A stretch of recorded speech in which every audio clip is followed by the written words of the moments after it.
کو کوئی بات سمجھ آ جاتی ہے، کسی کو کوئی بات سمجھ آ جاتی ہے، چھوٹی سی بات لوگوں کو ٹریگر کر جاتی ہے۔ میں آپ کو بتاؤں میری اپنی زندگی میں ایک چھوٹی سی بات جس نے مجھے ٹریگر کیا، میرے ایک آفس کے کولیگ تھے، نئی انہوں نے داڑھی رکھی، ان کے والد صاحب تعویذ دھاگے کا کام کرتے تھے، تو وہ نئے اس طرف آئے، نماز پہلے ہی پڑھتے تھے، مجھے انہوں نے 5,000 روپے دیا۔ یہ میں بات کروں 2007 کی، 2007 کی، اس زمانے میں 5,000 روپیہ، آج 11 نومبر 2018 ہے۔ مجھے کہتے ہیں جی میں اب دین کی طرف آیا ہوں تو داڑھی رکھ لیے، لوگ مجھ سے مسائل پوچھیں گے، تو آپ نہ مجھے کتابیں دین کے اوپر لا کے دیں، کوئی میں پڑھ لوں تاکہ مجھے مسئلے پہلے ہی پتا ہوں۔ تو سارے ہم بھی بابی تھے اس وقت، ٹھیک ہے نا، تو میں نے جناب ان کے لیے بار شریعت خریدی۔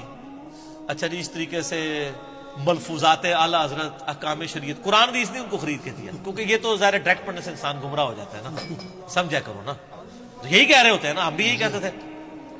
اچھا، تو اس کو کتابیں میں ابھی بھی، وہ بھی میرے ساتھ ہی ریورٹ ہوا ہے نا، ابھی ہم ایک دوسرے کا بڑا مذاق اڑاتے ہیں، تو میں اس کو کہتا ہوں تم میرے لیے ہدایت کا سبب بنے ہو۔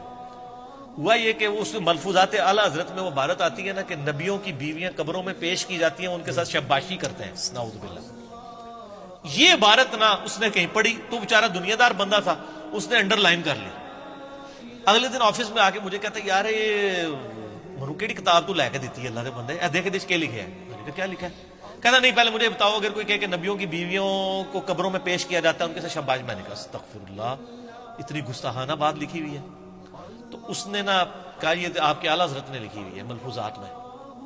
مسئلہ 71B ہے میرا، انڈیا اور پاکستان کے بزرگوں کی 19 گستاخانہ عبارات کا تحقیقی جائزہ، جو سر سینکڑوں نہیں ہزاروں لوگوں کی اصلاح کا سبب ایک لیکچر بنا ہے الحمدللہ۔ مجھے وہ کہتا ہے یہ دیکھو لکھا ہے۔ اب جب اس نے کہا نا اعلیٰ حضرت نے لکھا ہے، اب میرے لیے اعلیٰ حضرت سے اختلاف اسی طریقے سے جیسے کیسے کوئی صحابی سے کوئی اختلاف کر دے، اور میں پہلے کہہ بھی چکا ہوا تھا، تو میں نے درمیان میں نے کہا یار یہ مس پرنٹنگ ہوگی۔ وہ کہتا ہے یار مس پرنٹنگ کو چھوڑو، اگر یہ انہوں نے لکھا ہے تو یہ غلط ہے، میں نے کہا غلط ہے، انہوں نے بھی لکھا ہے۔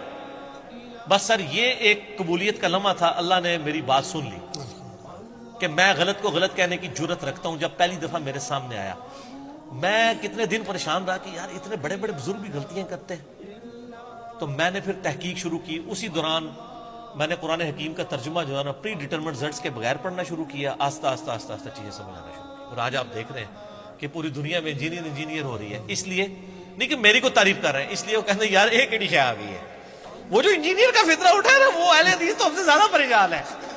سر تہاڈی پریشانی بھی نظر آ رہی ہے، تو سر وہ ہر گلی سے جو انجینئر نکل رہا ہے وہ اس لیے نکل رہا ہے کہ ہر گلی میں ایسے لوگ موجود ہیں جن کے دماغ میں ڈرل اور ان کو بات سمجھ آ جاتی ہے۔ ایک جملہ کسی کی زندگی بدل سکتا ہے۔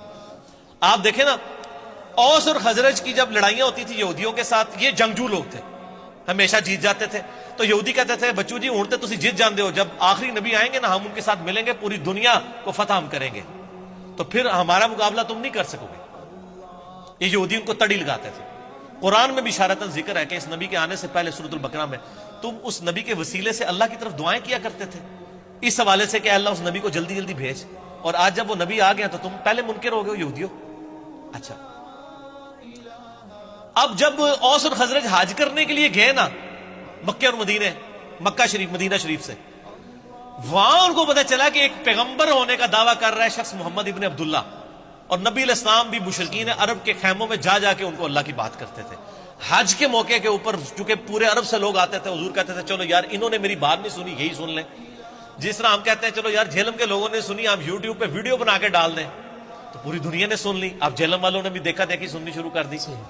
اینڈ پہ جس طرح فتح مکہ کے بعد اہل عرب نے بھی اسلام قبول کر لیا، تو نبی علیہ السلام کہتے ہیں چلو یار یہ میری بات سنیں، اور ابو لہب خبیث پیچھے پیچھے چلتا تھا، وہ کہتا تھا یہ میرا بھتیجا ہے، یہ پاگل ہو گیا، اس کی بات نہ سنو۔ نبی علیہ السلام پھر بھی ڈٹائی کے ساتھ بات کرتے جا رہے ہیں، پورے ڈٹے ہوئے اپنے اس حق کے اوپر۔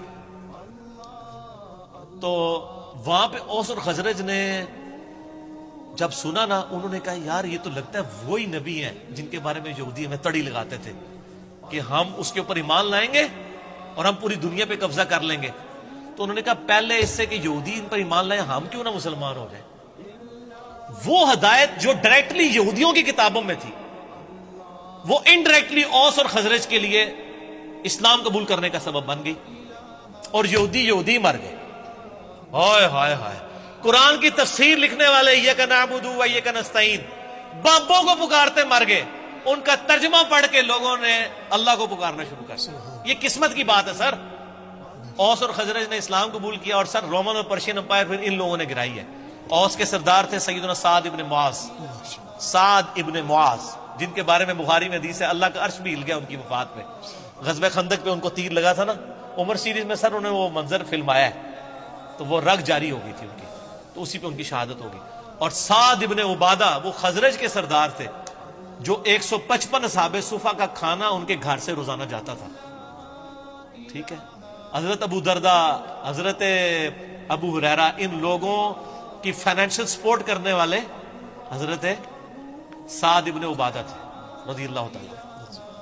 تو سر ان لوگوں نے بات کسی اور کو سمجھائی گئی، تبدیلی کہیں اور آ گئی، بک کہاں اور تھی، تبدیلی کہیں اور آ گئی۔ اس لیے آپ کو کہا جاتا ہے آپ سچی بات کریں تو انشاءاللہ تعالیٰ بات پھیلے گی۔ ایون جھوٹی چیزیں بھی، ایمینوئل کانٹ کہاں گئے، جرمن فلاسفر ہے، فلاسفی جا کے رشیا نے لے لی، آدھی دنیا پہ قبضہ کر لیا، کمیونزم، ٹھیک ہے۔ تو جھوٹی بھی نظریات محنت کہیں نہ کہیں رنگ دکھا دیتی ہے، ٹھیک ہو گیا۔ تو سچائی تو پھر سچائی ہے سر۔